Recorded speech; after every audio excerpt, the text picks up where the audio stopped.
All right, everyone. Today is August 25th at almost noon. All right, so what do we have here? We have a Galaxy S20 Ultra glass only repair. This one's a Note 8 that needs a full display and glass. This is a iPhone 7 Plus. This one is S20 Ultra right here. Needs a display.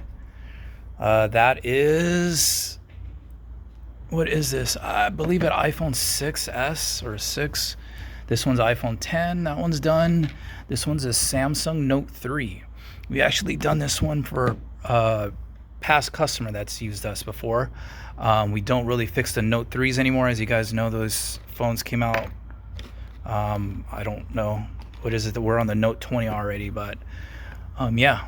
So here we go. So we got 1, 2, 3, 4.